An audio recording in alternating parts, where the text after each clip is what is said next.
عید میلاد النبی یعنی یہ جو ہے نا میلاد جو ہم رسول اللہ صلی اللہ علیہ وآلہ وسلم کی یہ جو مناتے ہیں، اس حوالے سے جاننا چاہوں گا کہ کیا اس کی کیا اصل جو مقصد ہے وہ کیا ہوتا ہے؟ دیکھیں میں آپ سے عرض کروں کہ اکثر سوال کیا جاتا ہے کہ ہم میلاد کیوں مناتے ہیں، اور یہ بڑا عجیب و غریب سوال ہے. اصل میں یہ سوال بنتا ہے نہیں.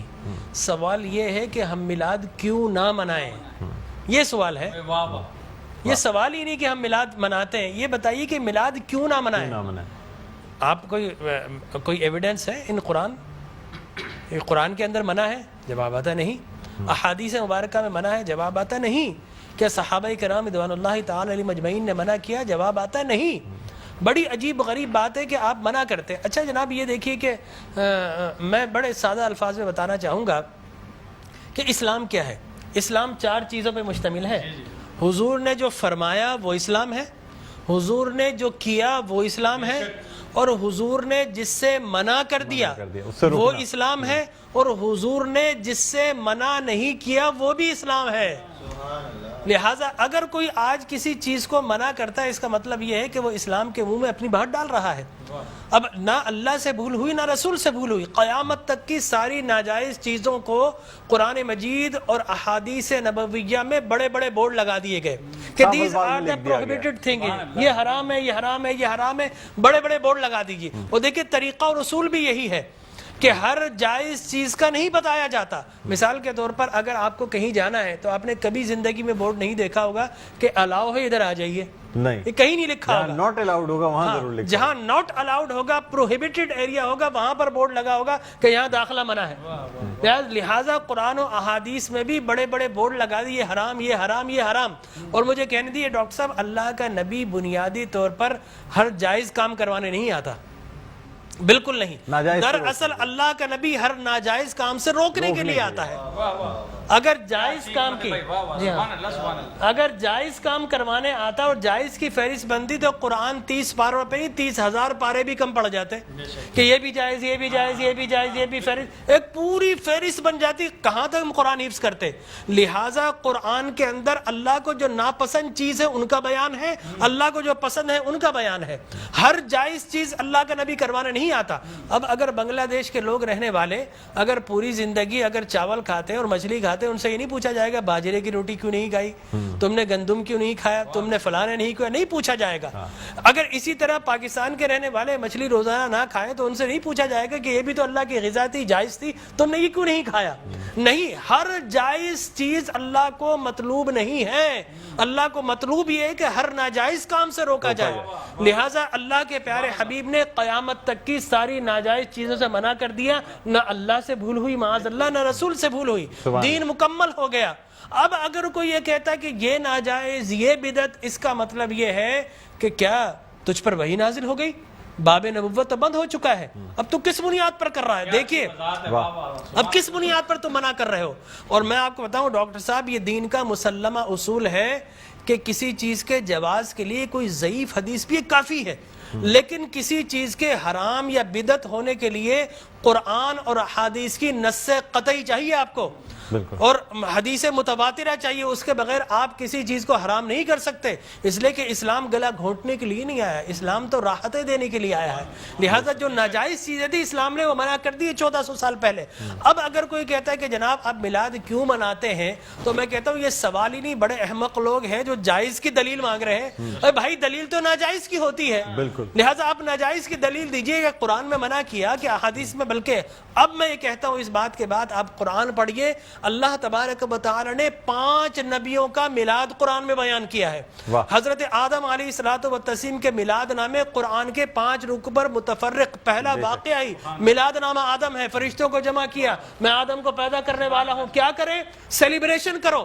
آدم کی ولادت کا موقع، نفخت فیہ من روحی فقعوا لہ ساجدین. جیسے ہی میں یہ آنکھ کھول دے، یہ پیدائش ہو جائے، ولادت ہو جائے، تو تمہیں کیا کرنا ہے؟ اس کو سجدہ کرنا ہے. اللہ تبارک و تعالیٰ فرماتا ہے کل مجمعون الا ابلیس. سارے فرشتوں نے سیلیبریٹ کیا، آدم کو سجدہ کیا سوائے ابلیس کے. تو معلوم یہ ہوا کہ جس نے میلاد منایا اللہ نے اسے نورانی قرار دے دیا، اور جس نے انکار کیا اللہ نے اسے شیطانی قرار دے دیا. سبحان اللہ، سبحان اللہ. لہٰذا اسی طرح میں 2 منٹ بس، اسی طریقے سے سورہ قصص میں حضرت موسیٰ علیہ الصلوۃ والتسلیم کی میلاد نامہ اللہ نے 28 ابتدائی آیات میں بیان کیا، اور حضرت یحییٰ علیہ الصلوۃ والتسلیم کا میلاد نامہ سورہ مریم میں کیا سلام علیہ یوم ولدا، سلام ہو یحییٰ پر کس دن؟ جس دن وہ پیدا ہوئے۔ لہذا نبی پیدا ہو رہا تو اللہ سلام بھیج رہا ہے، اور پھر حضرت عیسیٰ فرماتے والسلام علیک یوم ولدت ویوم اموت ویوم ابعث حیا، سلام ہو مجھ پر جس دن میں پیدا ہوا، سرکار نے فرمایا۔ اور پھر اللہ تبارک و تعالی نے ووالدین وما ولد کہہ کر حضور کے میلاد کو بیان کیا، اور حضرت مریم کی میلاد کو اللہ نے سورہ آل عمران میں بیان کیا۔ پھر سرکار نے فرمایا کہ میرے غلام الجمعۃ عید للمسلمین، لوگ کہتے ہیں 2 عیدیں، تیسری عید مل گئی۔ حضرت عمر بن خطاب سے پوچھا کہ یہ الیوم اکملت لکم دینکم، یہ آیت ہمارے نبی پر نازل ہوتی تو ہم 2 عیدیں مناتے، ہم تو بطور عید مناتے۔ حضرت عمر نے حضرت ابن عباس دونوں سے احادیث فرمایا میاں تم ایک عید کی بات کر تو ہماری تو 2 3 عیدیں تھی اس دن۔ وہ یوم عرفہ تھا مسلمانوں کی عید کی دن، وہ جمعۃ المبارک تھا مسلمانوں کی عید کے دن، وہ تکمیل دین کا دن تھا، وہ مسلمانوں کی عید کا دن ہے۔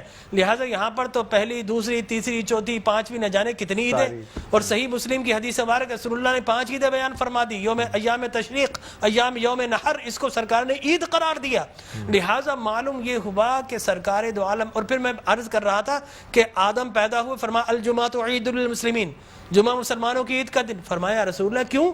فرمایا فیہ خلق آدم، اس لیے کہ اس دن تمہارے باپ آدم پیدا ہوئے۔ معلوم ہو آدم پیدا ہو تو عید کا دن، اور جس دن فخر بنی آدم پیدا ہو ہزاروں عیدوں کا عید۔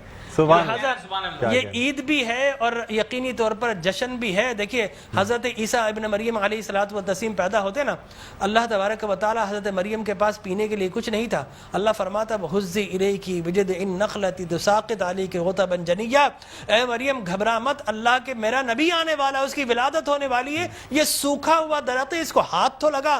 حضرت مریم جیسے ہی ہاتھ لگاتی ہے، اللہ تبارک و تعالی میلاد عیسیٰ کی خوشی میں اس کو ہرا بھرا کر دیتا ہے اور پانی جاری و ساری کر دیتا ہے۔ تو اللہ تبرک بھی دیتا ہے، اللہ تبارک و تعالی اسے سیلیبریٹ بھی کرتا ہے۔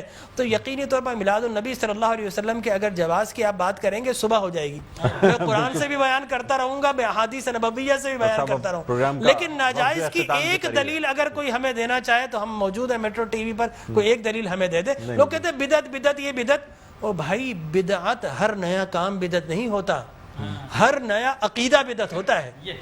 لہذا وہ سمجھے نہیں، ہر نیا کام بدعت نہیں ہے۔ میں آپ کو ثابت کر دوں ہر نیا عقیدہ بدعت ہے۔ لیکن آپ شیطان نے جب بلیف جس چیز پہ انسان کا ہے وہ قائم ہے، وہ قائم ہے۔ ہر نیا کام، اگر ہر نیا کام بدعت ہوتا، خوشی منانا، عید منانا، اس میں تو کوئی ایسی بات انوویشن ہے اسلام کے اندر۔ آپ یہ دیکھیں نا حضور اکرم صلی اللہ علیہ وسلم کی وفات شریف کے بعد قرآن مجید جمع کیا، بدعت، پھر اس کے بعد تراویح بدعت، وہ بخاری کے ہذہ نعمت البدع، حضرت عمر بن خطاب کے الفاظ ہے کتنی پیاری بدعت ہے کہ میں نے تراویح شروع فرما دی۔ تو مقصد وہ کہ بدعت اچھی بھی ہوتی ہے، صحابہ کرام بدعت حسنہ بھی ہے، بدعت مذمومہ بھی ہے، اور مذمومہ بدعت کیا ہے؟ اچھی چیز کو مٹا دینا، اور بدعت حسنہ کیا ہے؟ کسی اچھی کام کا جاری کرنا۔ فرمایا من سن سنتا حسنتا فلہ اجرھا واجر من عمل بھا الی یوم القیامہ، جو کسی اچھی سنت، اچھے کام کو جاری کرتا ہے، اس کے بعد قیامت تک اگر لوگ اس کام کو جاری رکھیں تو اس بگنر کو اللہ تبارک و تعالی اجر و ثواب عطا فرماتا ہے۔ سبحان اللہ۔ ہماری ٹرانسمیشن کا